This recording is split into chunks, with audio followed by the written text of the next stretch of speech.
Hello everyone. This is a quick introduction to multimedia theory. First, let's talk about how learning occurs by looking at information processing theory. We're all surrounded by different stimuli, and learners first need to pay attention to what they need to pay attention to. And when they choose to do that, the new information comes into a sensory memory. Now, if you look at this diagram, it's not, we don't have separate places in the brain. The diagram is more conceptual, but I think it's easier for you to understand it if you look at the diagram as you listen to the explanation. When a learner processes the information, the learning occurs, and when a learner does not process the information, the learning does not occur. Well, it's obvious, but the information processing occurs in working memory. So it could be rehearsing the concept, the new information, or relating it to something that they already know, or using logic to organize information. Anything like that would make information processing possible. And then after they process the information, the new information becomes a part of that long-term memory, and then we say the learning occurred.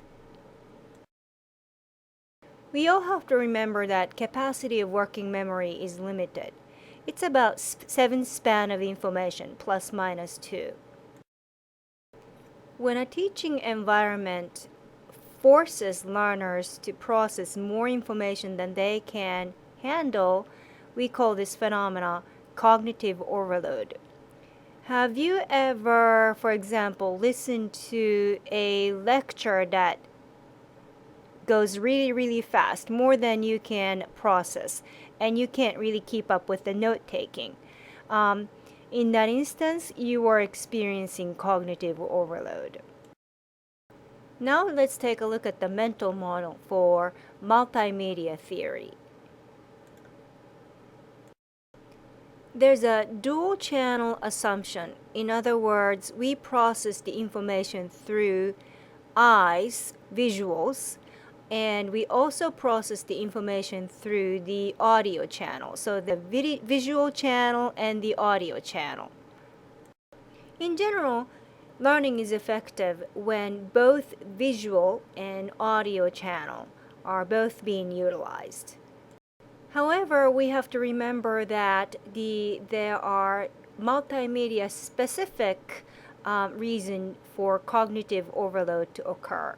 For example, what we call split attention effect. For example, when there's visual text and pictures, they're apart, so that the learners use extra memory in their brain to sort out the information. Or if there's confusing presentation in visual and audio, then the learners do use extra memory to sort out the information.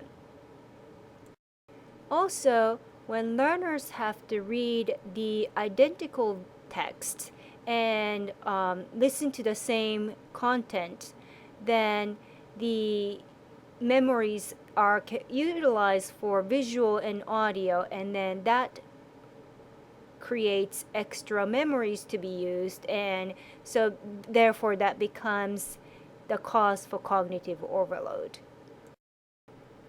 For the detailed views about causes of cognitive overload, I recommend reading Maya and Moreno 2003 article titled 9 Ways to Reduce Cognitive Load in Multimedia, and it was published in Educational Psychologist.